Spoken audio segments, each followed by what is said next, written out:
Raise your glasses! Shout it loud, friends! To us! To the Carnival! And to our very own laureate!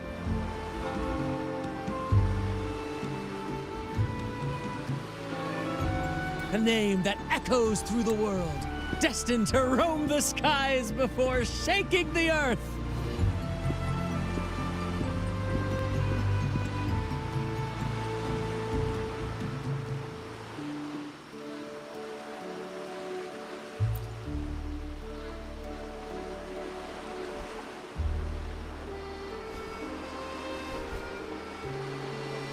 Don't be fooled by how he looks. Brant is already deep in his cups, drunk as a skunk.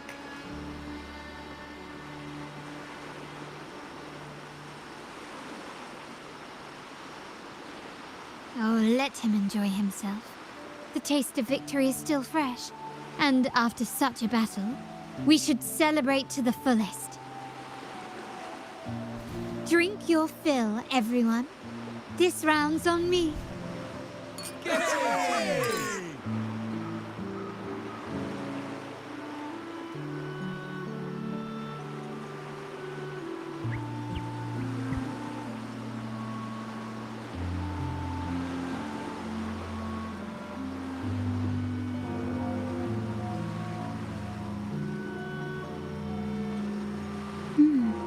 I see someone's been eavesdropping.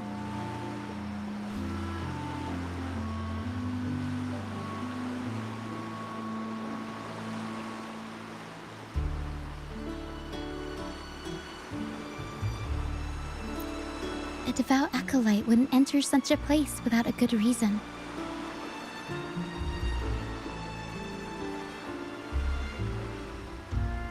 The Montelli family is known for its hospitality, but freeloaders will not find us so welcoming.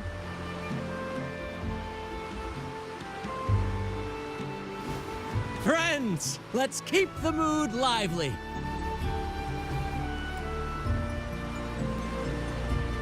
Come, let's discuss the information we've gathered so far.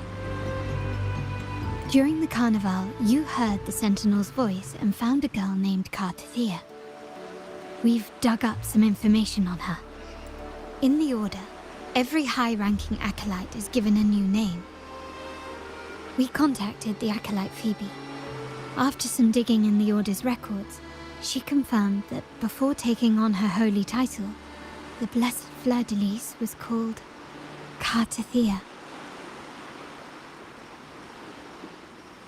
But the Blessed Maiden, she martyred herself 20 years ago.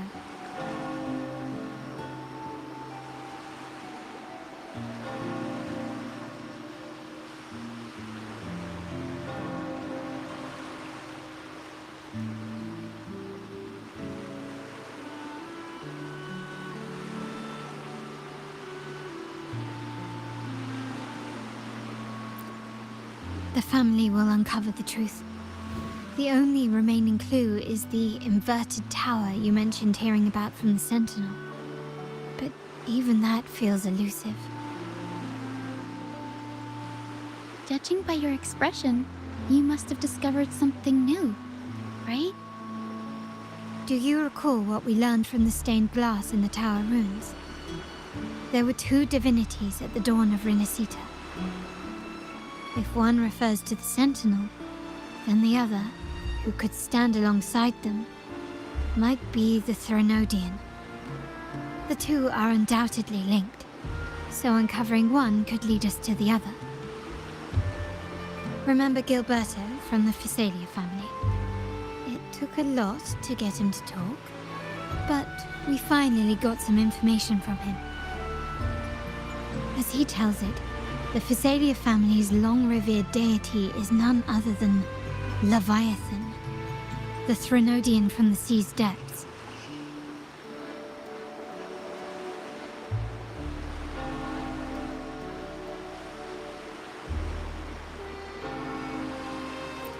It's hard to believe, I know.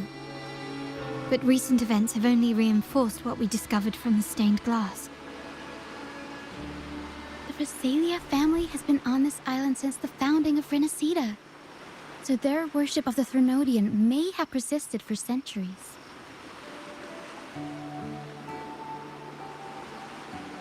We will attempt to establish contact with the Phasaelias to build an alliance and gather more intelligence.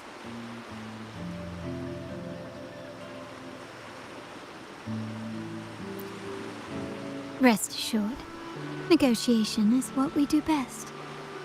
If necessary, we'll present them with an offer they can't refuse.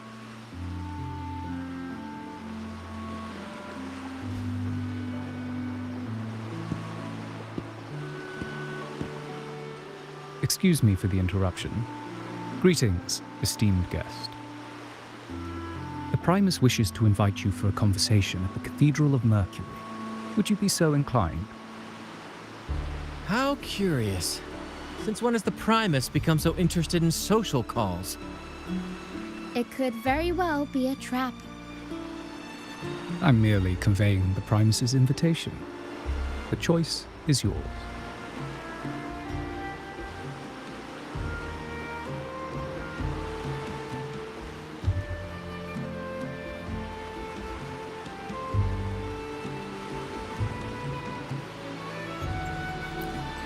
Remember, you're not alone. If anything happens, just let us know. Very well. Please follow me to the Cathedral of Mercury.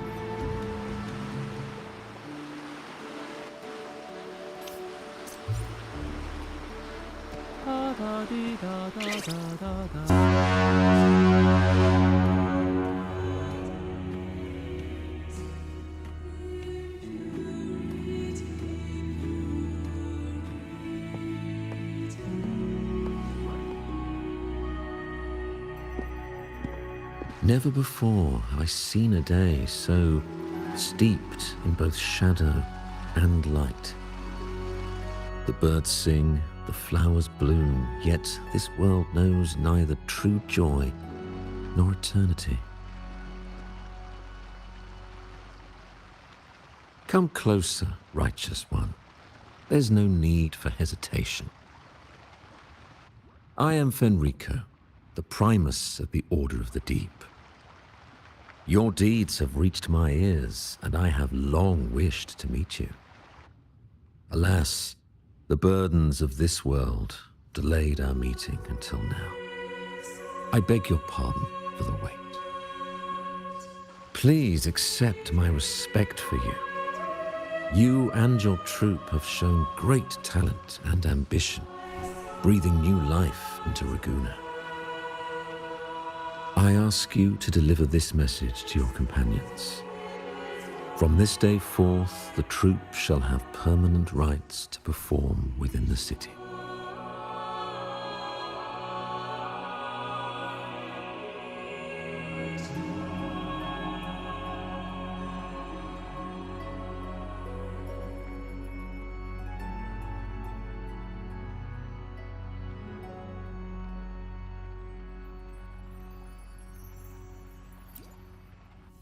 All mortals stumble, but through pilgrimage, they have cleansed their souls and atoned for their transgressions. They have earned their right to return to this divinely blessed land. I understand that questions weigh on your heart. In the presence of a just divinity, speak freely, and I will answer with all the honesty I possess. By the great Sentinel Imperator, I swear to you, there shall be no deceit in my words.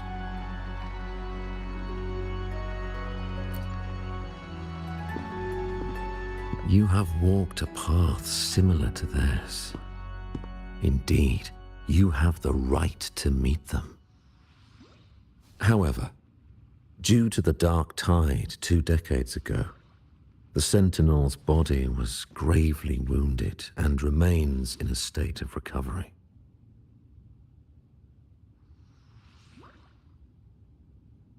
If you wish to meet them, I will convey your request. I see the thirst for truth in your eyes. It is clear that doubts still linger in your heart. Please, voice your concerns. Fleur de Lis. She was the emissary of the Sentinel, and we are grateful for her contributions. 20 years ago, during the Dark Tide, she sacrificed herself to seal the calamity. She fulfilled her duties in this world and returned to the divine embrace.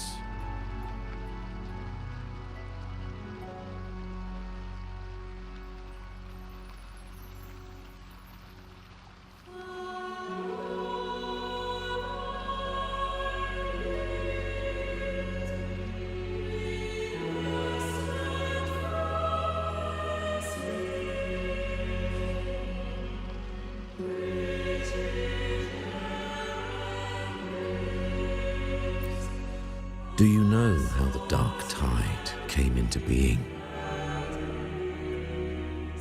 In Renacita, wars were waged in the name of faith, tearing apart the Sentinel as our faith divided, weakening their divine power. The Dark Tide's true essence is the divine blood shed from the Sentinel's wounds.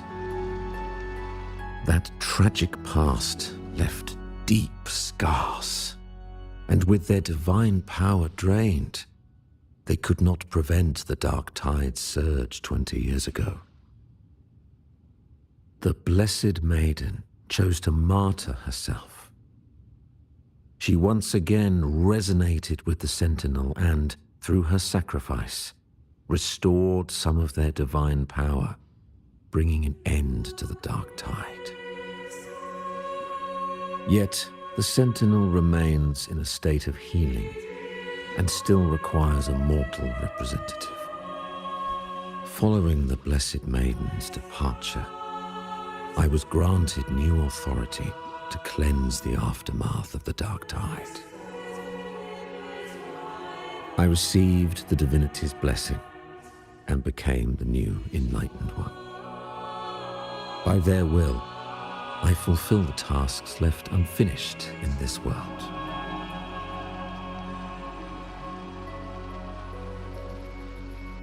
Therefore, we must unify all beliefs, ensuring the purity and unity of our will to prevent another tragedy.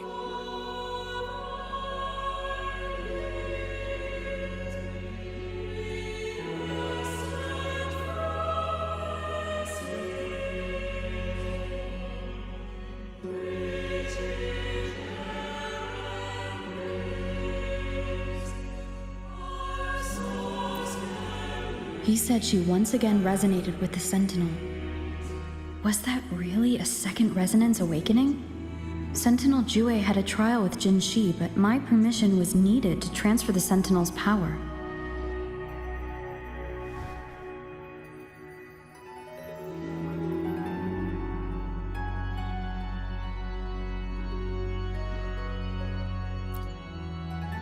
I swear, my words are without deceit.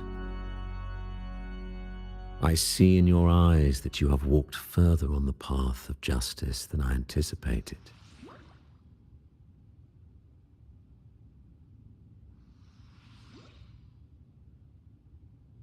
Oh, dear Sentinel, please forgive my transgressions.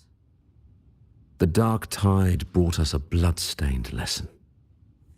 To keep our people from faltering, I bound myself to silence, locking away what I witnessed on that fateful day. Fleur de Lis, the unrighteous, deceived us all. She was not the Blessed Maiden chosen by the Sentinel. The true maiden has yet to reveal herself.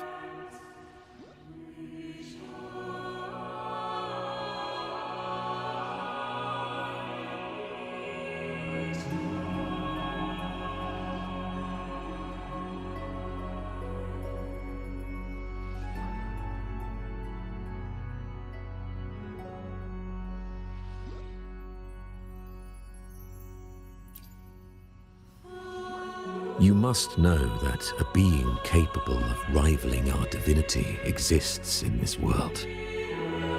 Humanity's eternal adversary, the evil of all civilizations, the Threnodian. As the Sentinel has their resonator, so does the Threnodian.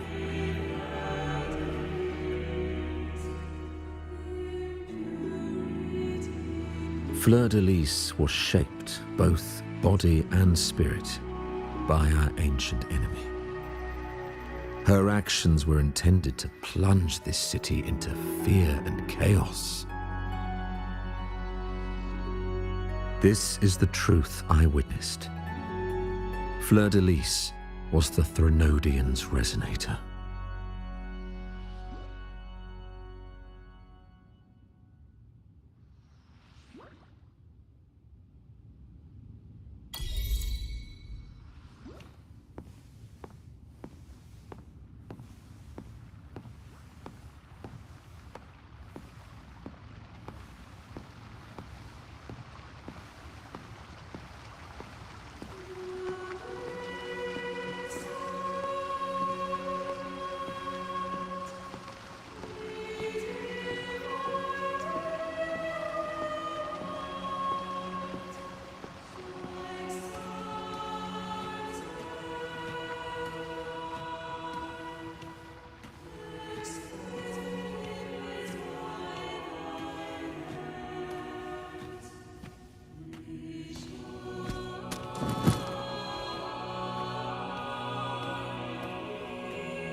How can that be?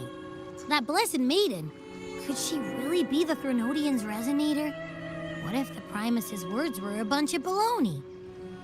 But we saw Cardathea following the Sentinel's instructions. They wouldn't mix up their own resonator, right? Now my head hurts. Who was she really with? The Sentinel or the Threnodian?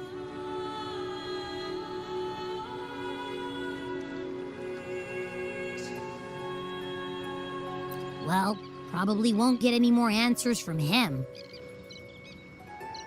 All the clues we've gathered so far point to the Threnodian. And the Phasalia family worships the Threnodian.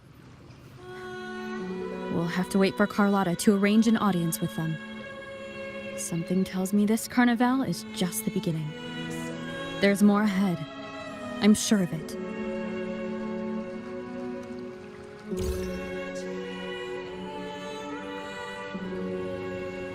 Frolova, you do have a knack for indulging in pointless little chores. Why, there's no rule against an actor making good use of the intermission. Besides, I haven't disrupted your arrangement, have I? The one from a faraway land who discerns the truth dares to raise their sword against the divine. In response, the slumbering gods break free from their shackles, revealing their true forms. The possibility of the second resonance awakening is now a certainty, so we just need to see if that special resonator truly exists. Was the Blessed Maiden a resonator for the Sentinel or the Threnodian? Or both? If so, a resonator capable of wielding both powers. I am eager to see how this story ends. Cristoforo, if you don't want to spoil the next act, I might have to give your carefully crafted plot a little nudge.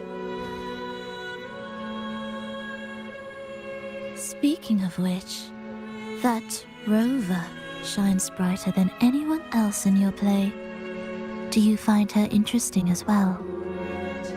Frolova, It seems we walk different paths. I don't share your fondness for that sort of puppet theatre. I merely place the characters on their stage and they act out their fates, driven by their own volition. To remain courageous amidst absurdity. To pursue a spark of divine grace. This, to me, is the truest essence of humanity. Don't you think? Even the most pristine cadence of death pales beside the untamed, fervent, and tenacious spirits of the living. In their journey, they resolutely overcome all obstacles. They pursue, they tear, they burn, simply because they desire to.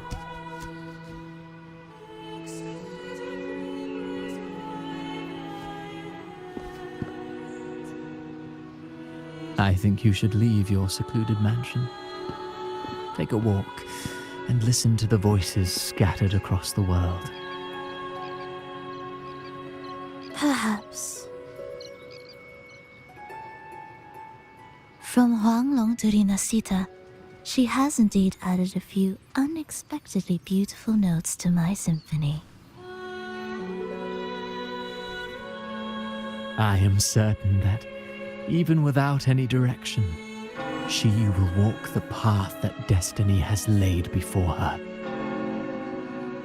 All things ascend toward a singular point of convergence, and what awaits at the end is immortality. Before the tides of fate, we are all but humble servants.